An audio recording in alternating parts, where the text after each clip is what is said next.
Mrs. Johnson, and we're already in week 2 of our Le Petit Art Challenge. So last week we had so many awesome participants. We got a lot of really cool projects sent in, and in a little bit I'll share some of those pictures with you. But I thought it'd be great to start off our week by picking our winner. So in this bucket here, I have the names of all the participants. And I think I'll grab kind of deep towards the bottom without looking. Let's see. Oh, got two in my hand. We'll do this one here. All right, this one says Samuel A. from Fallon, Nevada. All right, Samuel, congratulations. You won the origami set. So I will email you and your family and we'll get that sent out to you ASAP. Okay, so here are some of the really awesome pictures, I guess, yeah, our collages. And I want to show you guys some of the really cool ones that were submitted for the art challenge. Each week I will feature 5 art challenge entries, and here are the 5 from last week. So for our art challenge this week, we're going to be doing Kirigami houses. So here's an example of how our Kirigami houses are going to look. You'll see they have a 3-dimensional look, which is really cool. They'll be popping out like that. And our prize this week, we have a sun print kit, which is also known as cyanotypes. It's a type of printmaking when photography was really early, and they turn out super cool. You just take the fabric and you set it out in the sun, put some cool objects on it, come back in 10 minutes and you rinse it in the water, and it makes a really cool print. Here's one that I made earlier today. I don't know how well you guys can see that, but I just laid some plants that I found out in the yard and put those on there.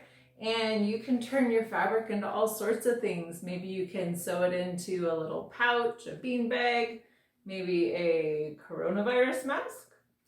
And that will be our prize. So remember, just like we did last week, you'll submit your art to lepetitateliernv@gmail.com or hashtag #LePetitArtChallenge on Instagram. Okay, so without further ado, let's begin our art lesson. Kirigami, the Japanese art of folding and cutting paper. In Japanese, kiru is cut and gami is paper. Here are some examples of kirigami. Most of you have probably already done kirigami before by folding paper and cutting it to make snowflakes. You'll notice for the more intricate designs, they have done more folds to create more detail.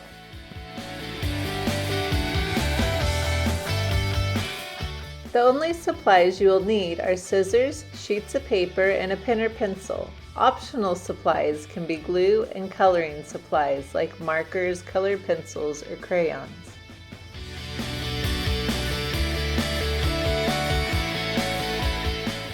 Your first step will be folding your paper in half with the 2 shorter sides of your paper meeting. I like to crease it with my thumb to get a nice clean line. Next, you will cut 2 lines that are the same length next to each other, and this will create your first house. You'll want to fold that flap up, bring it down, flip your paper over, and fold it again. That will create a nice crease. Now we're going to repeat that step to make other houses. You can make some that are taller, wider. Just play around with the different sizes. Again, I'm going to crease, flip over, and crease again. That way I have a nice seam on both sides. Now if you would like to add stairs and a chimney to your house, you're going to create another flap. So you're going to fold it up and you'll make, again, 2 parallel lines that are the same length. Fold the flap up, down, flip over, fold again, and that will create another flap to create stairs and a chimney. So I think there's probably enough room to do 1 or 2 more. I'll add a skinny building here, and again flip over, do a crease again. And then for my last building, I'm going to make it a little different. I'm going to have it curved, but remember, you don't ever want your 2 cuts to meet in the center because then the whole piece will come off. So now that my houses are cut, it's now time to pop them out. You'll want to pop the folds so they face the other direction, and I find it helpful to put my finger on the back side of the fold to help push them the direction you want to go. Once they're all pushed down, you'll want to squish it flat and make sure that they're pressed down nicely.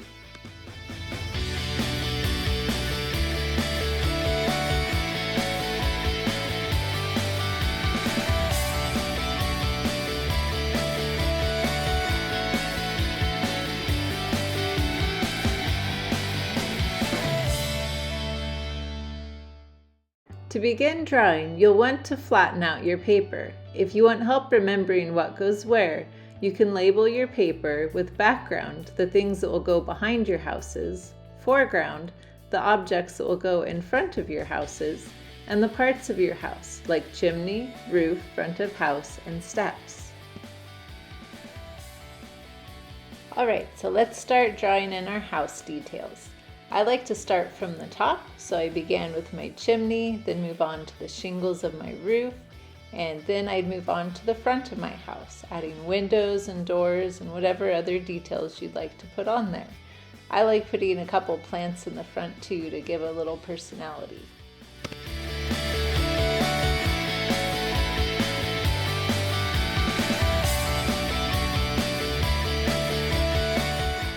Now you can leave your drawing just how it is now with just your line work and without any color. But if you would like to add color, I'll have a couple tips for you here in just a moment.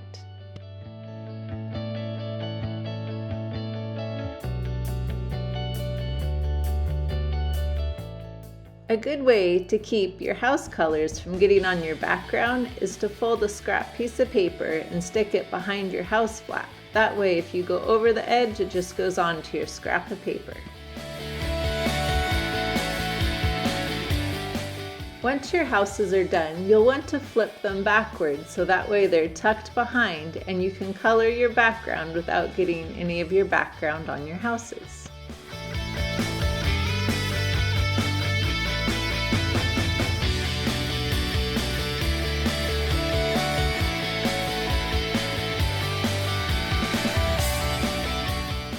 We're almost done. Now that you have your houses and your background colored, we're going to fold our paper in half and pull those flaps in so that way we can crease them so we have our final pop-up. Now if your houses are feeling a little floppy, you can always add more support by gluing another sheet of paper to the back of your Kirigami art.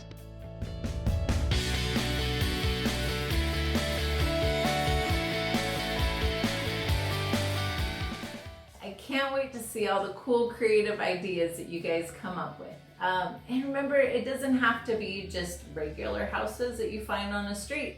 Maybe your houses will be on a different planet in outer space.